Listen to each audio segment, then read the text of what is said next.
నమస్తే, welcome to me TV news. ముందుగా headlines. విద్య, వైద్య రంగాలకు కాంగ్రెస్ ప్రభుత్వం పెద్దపీట వేస్తుంది.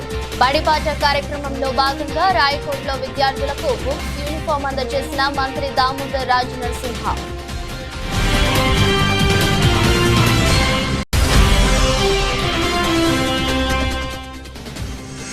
తిరుమల శ్రీవారిని దర్శించుకున్న అనంతరం ముఖ్యమంత్రిగా చంద్రబాబు తొలిసారి ప్రెస్ మీట్.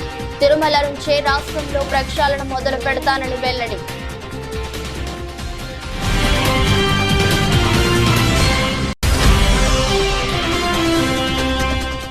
నీళ్లు, విద్యుత్ విషయంలో కాంగ్రెస్ పూర్తిగా విఫలమైందన్న బీఆర్ఎస్ నేత జగదీష్ రెడ్డి. మీడియాకు లీకులిచ్చి చెత్త, రోత, రాతలు రాయిస్తున్నారని ఆగ్రహం.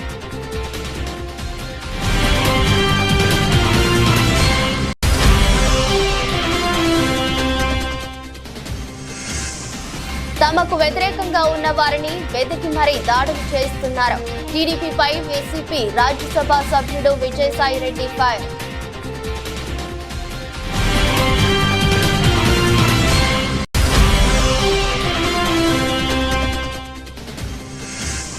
అనపర్తిలో వైఎస్ఆర్ పార్టీలోని ప్రతి నాయకుడు, కార్యకర్తకు అండగా నిలుస్తాం. మాజీ శాసనసభ్యులు డాక్టర్ సత్తి సూర్యనారాయణ రెడ్డి భరోసా.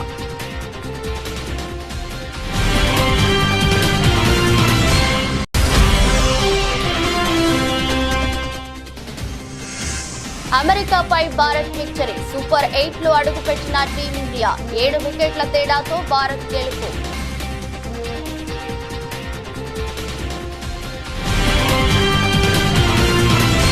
కాంగ్రెస్ ప్రభుత్వం పెద్దపీట వేస్తుందని రాష్ట్ర వైద్యారోగ్య శాఖ మంత్రి దామోదర రాజనరసింహ అన్నారు.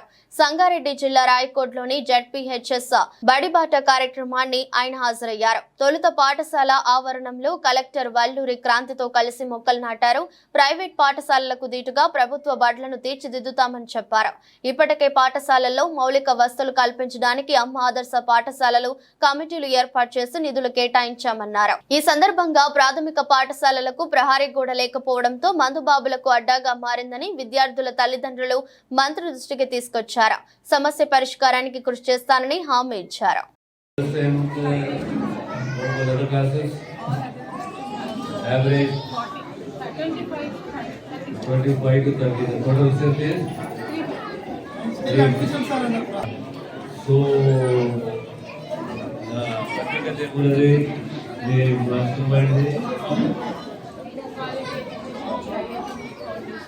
Quality education with IIT NEET Foundation. All parents are teachers. Yes, sir. All are parents. Amma me andari namaskaram. For the parent, the child is the weakness, child is the strength. Every parent, all parents, even I am a parent, yeah. Every parent, the child is the weakness, child is the strength, child is the dream. ఇవి చదువుకోవాలి, ఆడుకోవాలి. చదువే ఆటనే కాదు, ఆట ఉండాలి, పాట ఉండాలి, చదువు ఉండాలి, దాంతో సహా సంస్కారం ఉండాలి. పెద్దలకి రకంగా గౌరవించాలి.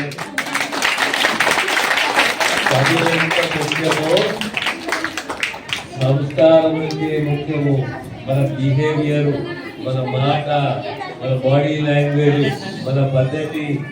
చదువు అందరం అనుకుంటాం చదివితే చాలా గొప్ప వాళ్ళం అవుతాం అంటే చదువు వల్ల కేవలం చదువు వల్ల గొప్ప వాళ్ళం కాదు. దాంతో సంస్కారం ఉండాలి, కల్చర్ ఉండాలి, బిహేవియర్ ఉండాలి, లాంగ్వేజ్ ఉండాలి, చక్కటి లాంగ్వేజ్ ఉండాలి, ప్రజెంటేషన్ చక్కగా ఉండాలి, చక్కటి బాడీ లాంగ్వేజ్ ఉండాలి. ఇవన్నీ కలుపుకుంటేనే సంస్కారవంతులు అవుతాము, దాంతో సహా విద్యావంతులం అవుతాము. విద్యావంతులం, సంస్కారవంతులం అవుతే జీవితంలో విజయవంతులం అవుతాము. అర్థమైందా? తిరుమల వెంకన్న తమ కుల దైవమైన ఆంధ్రప్రదేశ్ ముఖ్యమంత్రి చంద్రబాబు పేర్కొన్నారు. ఏ పని మొదలుపెట్టినా ముందు శ్రీవారిని స్మరించుకున్నాకే ముందుకు వెళతానని చెప్పుకొచ్చారు. ఉదయం నిద్రలేస్తూనే నిండు మనసుతో ఒక్క నిమిషం వెంకటేశ్వర స్వామిని ప్రార్థిస్తానని తెలిపారు. రాష్ట్రం సుభిక్షంగా ఉండాలని కోరుకుంటానని చెప్పారు. ఈ మేరకు గురువారం ఉదయం చంద్రబాబు కుటుంబంతో కలిసి తిరుమల శ్రీవారిని దర్శించుకున్నారు. అనంతరం ఆలయ ప్రాంగణంలో ముఖ్యమంత్రిగా తొలిసారి ప్రెస్ మీట్ లో మాట్లాడారు. తిరుమల నుంచే రాష్ట్రంలో ప్రక్షాళన మొదలు పెడతానని, తిరుమలలో గోవిందనామ నినాదాలు తప్ప మరేమీ వినపడకుండా చేస్తానన్నారు. పవిత్రమైన తిరుమలను అపవిత్రం చేయడం సరికాదన్నారు. తిరుమలకు వస్తే వైకుంఠం వచ్చిన అనుభూతి కలుగుతుంది. తిరుమలపై ఓం నమో వెంకటేశాయ తప్ప వేరే నినాదం ఉండొద్దని పేర్కొన్నారు.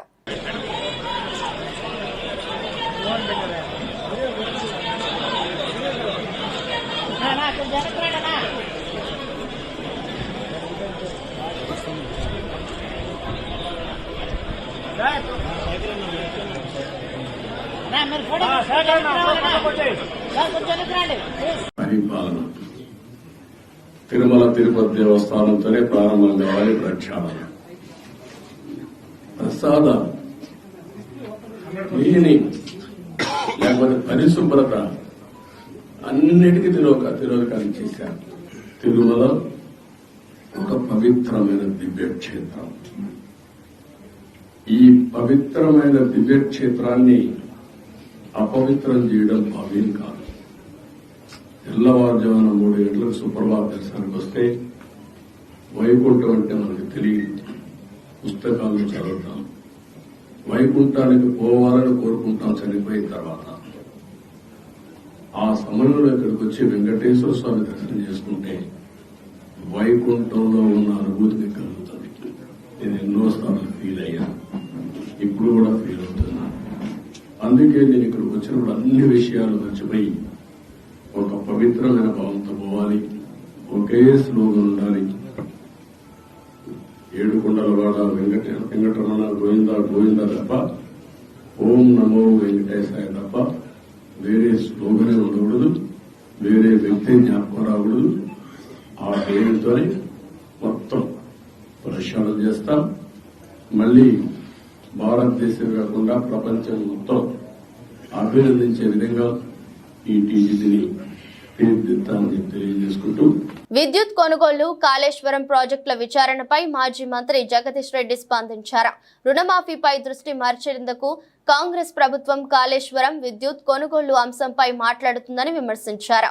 ప్రభుత్వం ఏర్పాటు చేసి 6 నెలలైనప్పటికీ హామీల అమలు మరచి గత ప్రభుత్వాలపై నిందలు వేస్తూ కాంగ్రెస్ పబ్బం గడుపుతుందని మండిపడ్డారు. ప్రభుత్వం చేతగానితనాన్ని కప్పిపుచ్చుకుంటూ కమిషన్ల ఏర్పాటు పేరుతో డ్రామాలు చేస్తున్నారని ఆరోపించారు. విచారణ కమిషన్లు వాటి పని అవి చేసుకుంటాయని, ప్రభుత్వం లీకులు ఎందుకు ఇస్తుందని ప్రశ్నించారు. ఎన్నికల కోడ్ ముగిశాక హామీల అమలుపై ప్రజలు నిలదీస్తారని, కమిషన్ల విచారణ పేరుతో మీడియాకు లీకులు పేరుతో డ్రామాలు ఆడుతున్నారని ధ్వజమెత్తారు. కాంగ్రెస్ పసలేని ఆరోపణలన్నీ వరుసగా తేలిపోతున్నాయన్నారు.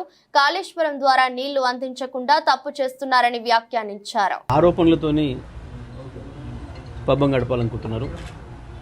గత ప్రభుత్వం పైన నిందలేయాలని, గత ప్రభుత్వాన్ని నడిపిన వాళ్ళపైన నిందలేయాలని, వీళ్ళ చేతగాంతనాన్ని తప్పిపుచ్చుకోవడం కొరకు కమిషన్ల పేరు మీద ఏదో నాటకాలు చేస్తున్నారు, డ్రామాలు చేస్తున్నారు తప్ప ఏమీ ఉండదు. దాంట్లో ఏదైనా ఒకటి ఏదైనా ఎంక్వైరీకి ఇస్తే వాళ్ళకి అప్పచెప్తే అది రోజుతో నా ప్రభుత్వం పని అయిపోతుంది. వాళ్ళు తెలిసి వాళ్ళు ఏదో రిపోర్ట్ ఇస్తే, రిపోర్ట్ ఇచ్చిన తర్వాత ఆ రిపోర్ట్ను అసెంబ్లీలో ప్రవేశపెడతారా, ఇంకో పద్ధతులు ఇస్తారా, ఏం చేస్తారు, ఏముంటుంది దాని చర్యలు, దాని తర్వాత ప్రాసెస్ ఉంటుంది. కానీ ప్రతిరోజు వాళ్ళకి తాబేదారులు ఉండే ఒకరిద్దరు మీడియా హౌజెస్ని పట్టుకొని నిత్యం పార్లమెంట్ ఎన్నికల వరకు అనుకుని మొన్న పార్లమెంట్ ఎన్నికల వరకు జరిపోయినారు. ఇప్పుడు ఇంకా ఇచ్చిన హామీల పైన ఎన్నికల తర్వాత చేస్తాము, కోడ్ పోయిన తర్వాత చేస్తామని చెప్పి ఇప్పుడు ప్రజలు ఎక్కడ కదులుతారో, ప్రజలు ఎక్కడ నిలదీస్తారో అన్న భయంతో ఇంకా అవే డ్రామాలు కొనసాగిస్తున్నారు. అన్నీ తేలిపోతున్నాయి. వీళ్ళు ఇంతకాలం మాట్లాడిన ఎన్ని పసలేనివే అని, అర్థం లేని ఆరోపణలని వరుసగా తేలిపోతున్నాయి. కాళేశ్వరం మీద ఈ ప్రభుత్వం చేసిన తప్పు పెద్ద నేరపూరితమైన చర్య. దాని వెంటనే పనులు ప్రారంభించి రైతులకు నీళ్ళు ఇవ్వడానికి ఏర్పాటు చేయాల్సింది. కానీ 4 నెలలు పైగా ఆలస్యం చేసి ఇప్పుడు హడావుడిగా ఏదో పని చేస్తున్నామని చెప్పేసి మొదలుపెట్టి ఉరుకుల పరుగుల మీద పోతున్నారు. కానీ రైతాంగం ఇప్పటికే గమనించిండ్రు ఈ ప్రభుత్వం యొక్క చేతగంతనాన్ని. కేవలం రాజకీయాల కొరకే వాడుకోవాలి ప్రాజెక్టులను కానీ ఇతర విషయాలని చెప్పి వీళ్ళు అనుకుంటున్న విషయాన్ని ప్రజలు గమనించిండ్రు. మీరు ఇదే పద్ధతిలో ఇతరుల మీద ఆరోపణలు చేసుకుంటూ 5 ఏళ్ళు గడపలేరు. ప్రజలు అప్పుడే రోడ్ల మీదకి వస్తున్నారు. ఇప్పటికే నీళ్ళు ఇచ్చే విషయంలో విఫలమైనరు. విద్యుత్ విషయంలో ఇప్పటికీ కూడా విద్యుత్ శాఖ మంత్రి అబద్ధాలు ఆడుతూ గడపాలనుకున్నాడు. రాత్రి హైదరాబాద్లోనే సగం హైదరాబాద్లో తెల్లందనక కరెంట్ లేదు. ఈ గ్రామాలలోనైతే చెప్పే పనే లేదు. మేము ఇచ్చిన కరెంటుని ఇవ్వడం చేత కావట్లేదు వీళ్ళకి. ఏపీలో గత కొన్ని రోజులుగా జరుగుతున్న పరిణామాలపై వైసీపీ రాజ్యసభ సభ్యుడు విజయసాయిరెడ్డి స్పందించారు. టీడీపీ పాలన దారుణంగా ఉందని, తమకు వ్యతిరేకంగా ఉన్న వారిని వేదిక మరీ దాడులు చేస్తున్నారని ఆరోపించారు. అమానవీయమైన ఆ సంఘటనలను వీడియో తీసి సోషల్ మీడియాలో పోస్టు చేస్తున్నారని వివరించారు.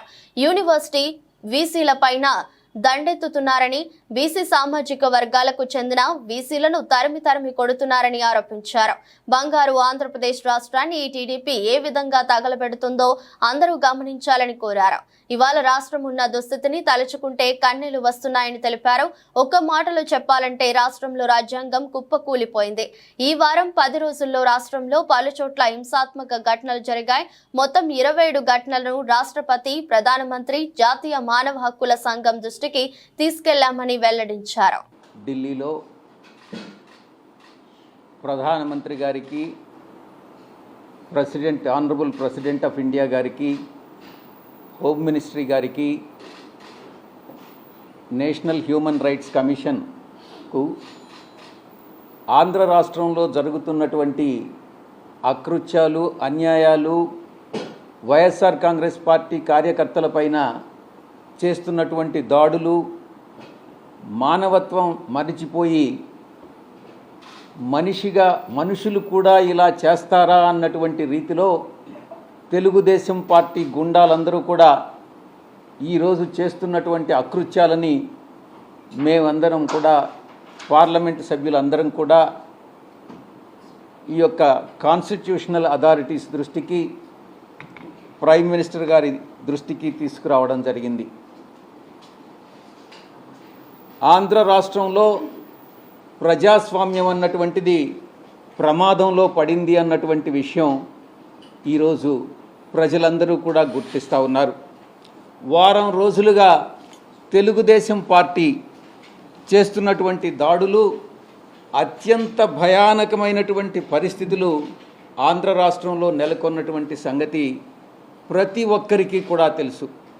కానీ దానికి పూర్తి భిన్నంగా వైఎస్ఆర్ కాంగ్రెస్ పార్టీ పైన, కార్యకర్తలపైన, నాయకులపైన చేస్తున్నటువంటి దాడుల్ని, దాన్ని తిరిగి మేమేదో వాళ్లపైన దాడులు చేస్తున్నామన్నటువంటి విధంగా చిత్రీకరిస్తున్నటువంటి ఘనత ఒక్క చంద్రబాబు నాయుడికే దక్కుతుంది.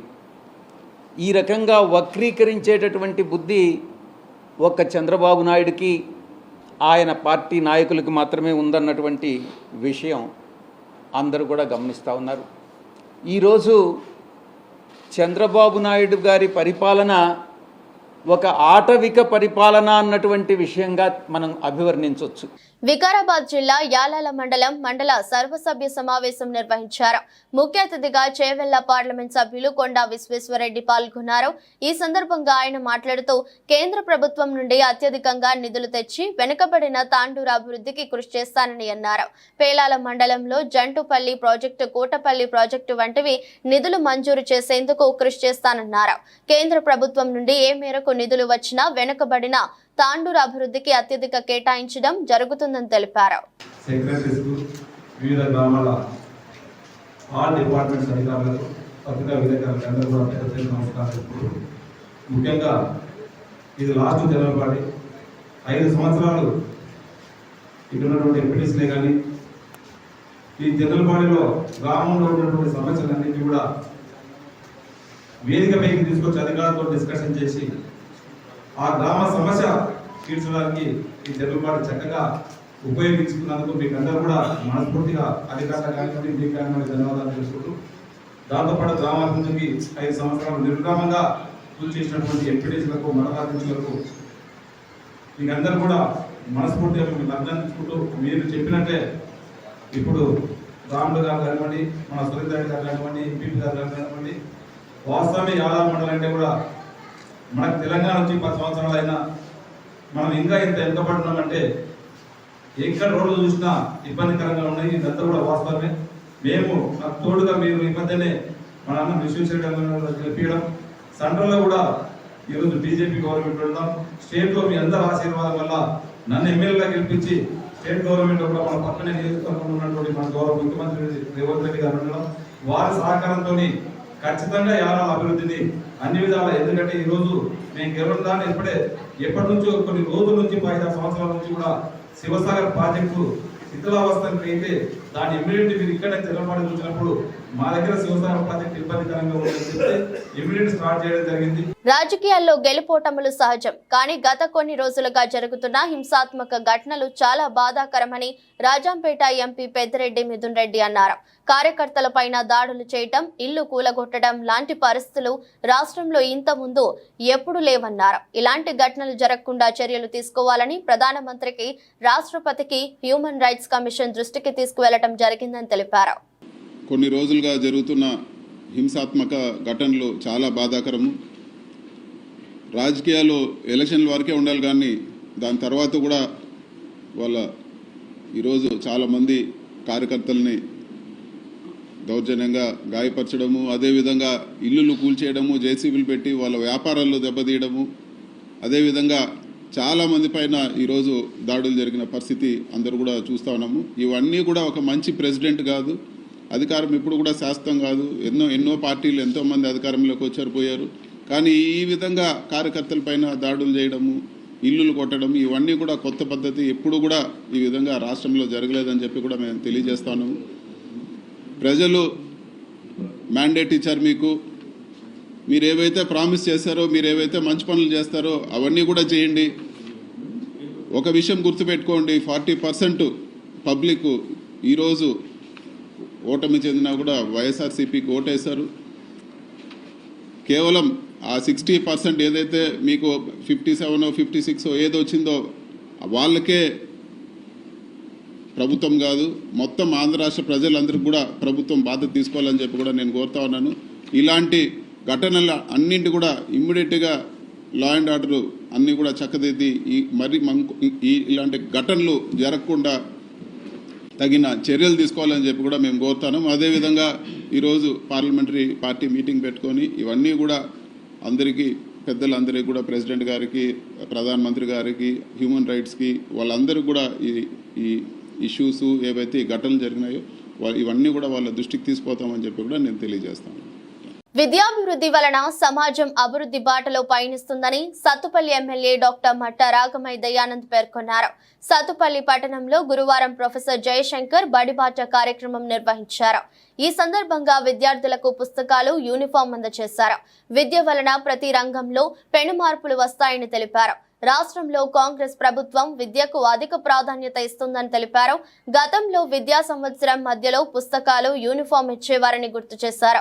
ప్రస్తుతం రాష్ట్రంలో ఉన్న కాంగ్రెస్ ప్రభుత్వం, ముఖ్యమంత్రి రేవంత్ రెడ్డి విద్యార్థుల బంగారు భవిష్యత్తు కోసం పాఠశాలలు పునఃప్రారంభం రోజునే వారికి కావాల్సిన పుస్తకాలతో పాటు పాఠశాలల్లో మౌలిక సదుపాయాల కల్పనకు అత్యధిక ప్రాధాన్యత ఇస్తుందని తెలిపారు. ప్రభుత్వం కల్పిస్తున్న అవకాశాలను సద్వినియోగం చేసుకుని ఉన్నత శిఖరాలను అధిరోహించాలని కోరారు. మన పిల్లలకి మంచి విద్య, నాణ్యమైన విద్య అందించాలి, పిల్లలకి భవిష్యత్తు బాగుండాలి అనే ఉద్దేశంతో ప్రతిష్టాత్మకంగా బడిబాట ప్రోగ్రాం నిర్వహించడం జరుగుతుంది. ఇందులో భాగంగా మనకి స్కూల్స్ స్టార్ట్ అయిన మొట్టమొదటి రోజే మీకు యూనిఫామ్స్, మరి టెక్స్ట్ బుక్స్, నోట్ బుక్స్ కూడా అందించడం జరుగుతుంది. అలాగే మన టీచర్స్ కూడా మరి అందరినీ మోటివేట్ చేసి ఎవరైనా డ్రాప్ అవుట్స్ ఉంటే వాళ్ళని కూడా ఇది స్కూల్కి తీసుకొచ్చే దిశగా వాళ్ళు కూడా కృషి చేస్తున్నారు. వాళ్ళందరికీ కూడా నేను కృతజ్ఞతలు తెలియజేసుకుంటున్నాను. మరి ఇవాళ చూస్తే మనం ఈ స్టేజ్ ముందు ఉన్న ప్రతి ఒక్కరం కూడా గవర్నమెంట్ స్కూల్స్లో చదివిన వాళ్ళమే. గవర్నమెంట్ స్కూల్స్, గవర్నమెంట్ కాలేజెస్ చదివాము మేము ఎవరం కూడా. అలాగే దయానంద్ గారు కానీ, వారి ఫ్రెండ్స్ కానీ, వీళ్ళందరిలో చాలామంది ఈ స్కూల్లో చదివారు, యూపీఎస్ స్కూల్లోనే చదివి ఈ ఉన్నతమైన స్థానానికి వచ్చారు. అందుకే ప్రతి సంవత్సరం కూడా మరి స్కూల్కి ఏదో ఒక చేయాలన్న ఉద్దేశంతో ప్రతి సంవత్సరం కూడా మా వంతు సహాయంగా 25,000 రూపాయలు స్కూల్కి అందించి సౌకర్యాల మెరుగుదలకు మేము కృషి చేస్తాం. ఎందుకంటే దయానంద్ గారు అందరు చిన్నప్పుడు ఏమీ ఉండేవి కాదు, ఇట్లా బిల్డింగ్స్ అట్లా ఏమి ఉండేవి కాదు, అక్కడక్కడ రూమ్స్ ఉండేవి. వాళ్ళు ఎవరి గోనె సంచి వాళ్ళు తెచ్చుకొని ఆ మట్టిలో వేసుకొని కూర్చునేవాళ్ళు. అలాంటి పరిస్థితి నుంచి ఇప్పుడు స్కూల్ ఇంత మంచిగా డెవలప్ అయిందంటే మరి గవర్నమెంట్ ఎంత దృష్టి పెట్టిందనేది మీ అందరూ ఆలోచించుకోవచ్చు. అలాగే ఇంతకుముందు మేము కిలోమీటర్లు నడిచి వెళ్ళేవాళ్ళం, ఎంతో దూరం ఉండేవి మా స్కూల్స్. కానీ మరి ఇప్పుడు మనకి అన్ని ఊళ్ళల్లో మీకు దగ్గరలోనే స్కూల్స్ ఏర్పాటు చేయడం జరిగింది, అవునా కాదా? ఎక్కువ దూరం నడిచే పని లేదు, మరి క్యారియర్లు కట్టుకొని వెళ్ళే పని లేదు. మనకి గవర్నమెంట్ మధ్యాహ్నం భోజనం పెడుతున్నారు కదా, మరి మనం ఏం చేయాలి చెప్పండి? ఏం చేయాలి? బాగా చదువుకోవాలి. ఎందుకంటే ప్రైవేట్ స్కూల్స్తో పోలిస్తే మన గవర్నమెంట్ స్కూల్స్లోనే వసతులు ఎక్కువ ఉంటాయి, విశాలమైన ఆవరణలు ఉంటాయి, మంచి ట్రైనింగ్ పొందిన టీచర్స్ ఉంటారు.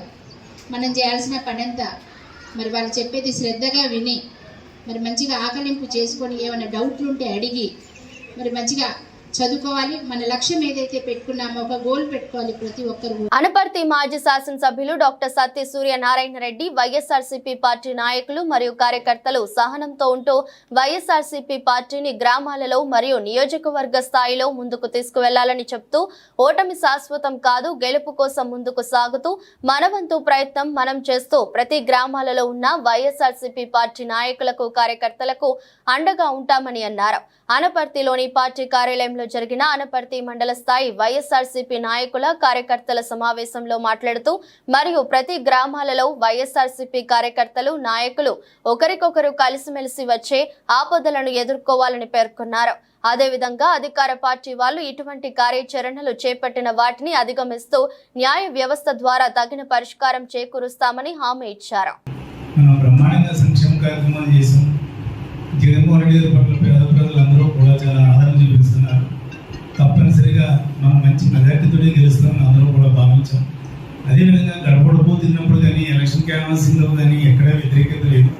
అలా కూడా అక్కడ ఇక్కడ ఎవరైనా పథకాలు రాని వాళ్ళు అడిగారు, కానీ ఎప్పుడూ కూడా ప్రభుత్వం పైన వ్యతిరేక ఈ రకంగా వ్యక్తం చేసిన అపోజిషన్ ఓట్లు వేస్తారని మాకు కల్లో కూడా అనుకోలేదు. నేనే కాదు, మీరు కూడా ఎవరు కూడా భావించలేదు. అయినా ప్రజలు ఏ నిర్ణయం తీసుకున్నా దానికి మనం అందరం కూడా కట్టుబడి ఉండాలి. ఎందుకంటే ఇది ఒక నియోజకవర్గం కానీ ఒక గ్రామం కానీ కాదు, మొత్తం అంతా ఈ రకంగా నిర్ణయం తీసుకున్నారు ప్రజలంటే వాళ్ళ నిర్ణయాన్ని మనం శిరస వహిస్తూ ఎక్కడ ఏ రకంగా దెబ్బతిన్నామో దాన్ని మనం రెక్టిఫై చేసుకుని భాగంలోనే మనం ఉండాలని మాత్రం ఈ సందర్భంగా తెలియజేస్తూ, ముఖ్యంగా మరి ఏదైనా సరే పార్టీలు గెలవడం ఓడడం సహజం.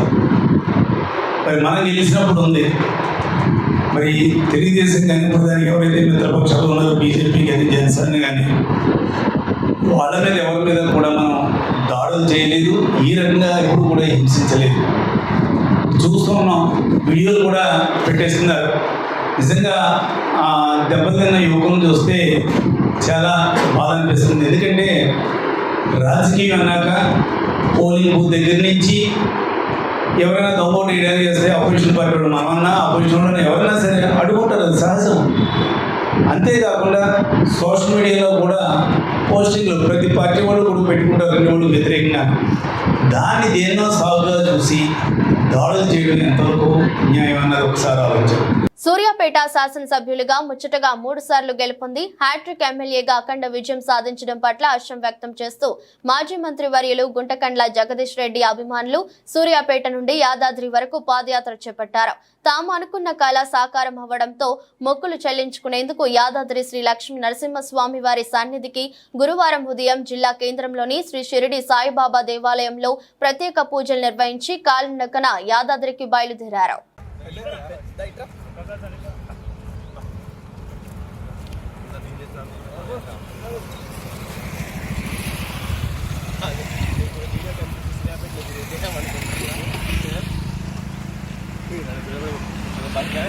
శ్రీనగర్ లో బోరుగడ్డ అనిల్ కార్యాలయాన్ని గుర్తు తెలియని వ్యక్తులు తగలబెట్టారు. గతంలో కూడా ఒకసారి ఇదే కార్యాలయానికి దుండగులు నిప్పు పెట్టారు. సీఎం చంద్రబాబు పవన్ కళ్యాణ్ పై గతంలో బోరుగడ్డ అనిల్ అనుచిత వ్యాఖ్యలు చేశారు. అనుచిత వ్యాఖ్యలు చేసిన సమయంలోనే పార్టీ కార్యాలయానికి నిప్పు అంటించారు. మరోసారి అదే కార్యాలయానికి దుండగులు నిప్పు పెట్టారు. రిపబ్లికన్ పార్టీ ఆఫ్ ఇండియాకి రాష్ట్ర అధ్యక్షుడిగా ఉన్న బోరుగడ్డ అనిల్ వైసీపీకి అనుకూలంగా మాట్లాడుతూ చంద్రబాబు పవన్ కళ్యాణ్ పై పలుమార్లు అనుచిత వ్యాఖ్యలు చేయడం వల్ల ఈ ఘాతుకానికి పాల్పడ్డారని అనిల్ అనుమానం వ్యక్తం చేశారు. భద్రాచలం శ్రీ సీతారామచంద్ర స్వామివారి ఆలయంలో గత 41 రోజులుగా భక్తులు హుండీల ద్వారా స్వామివారికి సమర్పించిన ఆదాయాన్ని ఆలయ అధికారులు లెక్కించారు. లెక్కింపులో వచ్చిన నగదు 1,68,54,129 రూపాయలు, బంగారం 117 గ్రాములు, వెండి కేజీ 1.300 గ్రాములు, ఇతర దేశాల కరెన్సీ కూడా కానుకలుగా వచ్చినవి. 200 మంది మహిళా భక్తులు ఆలయ సిబ్బందితో సీసీ కెమెరాల ఆలయ ఈవో పర్యవేక్షణలో లెక్కింపు జరిగింది. 40 రోజుల ఆదాయం 1,50,00,000 దాటడంతో ఆలయ అధికారులు సిబ్బంది ఆనందం వ్యక్తం చేశారు. T20 వరల్డ్ కప్ 2024లో భారత జైత్ర యాత్ర కొనసాగుతుంది. టీమిండియా వరుసగా 3వ విజయాన్ని తన ఖాతాలో వేసుకుంది. న్యూయార్క్ లోని Nassau county international cricket stadium వేదికగా అమెరికాతో జరిగిన మ్యాచ్ లో 7 వికెట్ల తేడాతో గెలిచింది. తొలుత బ్యాటింగ్ చేసి అమెరికా నిర్దేశించిన 111 పరుగుల లక్ష్యాన్ని భారత్ 18.2 ఓవర్లలో 3 వికెట్లు కోల్పోయి ఛేదించింది. టార్గెట్ చేసింగ్ లో స్టార్ బ్యాటర్ సూర్యకుమార్ యాదవ్ కీలక పాత్ర పోషించారు. 49 బంతుల్లో 50 పరుగులు చేసి భారత్ ను విజయ తీరాలకు చేర్చాడు. శివం దుబేతో జతకట్టి చివరి వరకు క్రీజులోనే ఉన్నాడు. బౌలింగ్ పేసర్ హర్షదీప్ సింగ్ కీలక పాత్ర పోషించాడు. 4 ఓవర్లలో 9 పరుగులు మాత్రమే ఇచ్చి 4 కీలకమైన వికెట్లు పడగొట్టాడు. వార్తలు ముగించే ముందు మరోసారి హెడ్లైన్స్. విద్య, వైద్య రంగాలకు కాంగ్రెస్ ప్రభుత్వం పెద్దపీట వేస్తోంది. బడిబాట కార్యక్రమంలో భాగంగా రాయకోట్లో విద్యార్థులకు బుక్స్, యూనిఫామ్ అందజేసిన మంత్రి దామోదర్ రాజనరసింహ.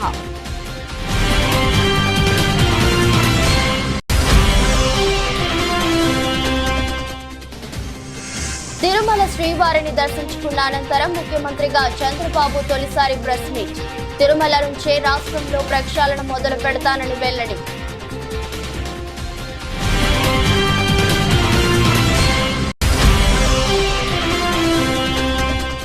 నీళ్లు, విద్యుత్ విషయంలో కాంగ్రెస్ పూర్తిగా విఫలమైందన్న బీఆర్ఎస్ నేత జగదీష్ రెడ్డి.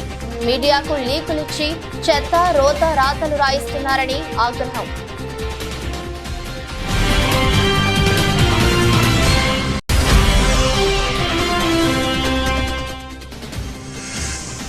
తమకు వ్యతిరేకంగా ఉన్న వారిని వెతికి మరీ దాడులు చేస్తున్నారు. టీడీపీపై వైసీపీ రాజ్యసభ సభ్యుడు Vijayasai Reddy fire.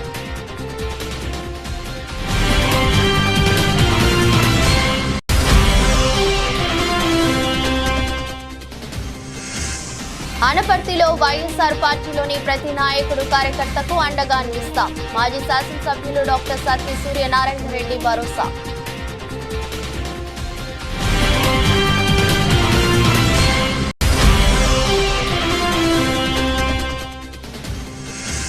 అమెరికాపై Bharat victory. Super 8లో అడుగుపెట్టిన టీమిండియా 7 వికెట్ల తేడాతో భారత్ గెలుపు.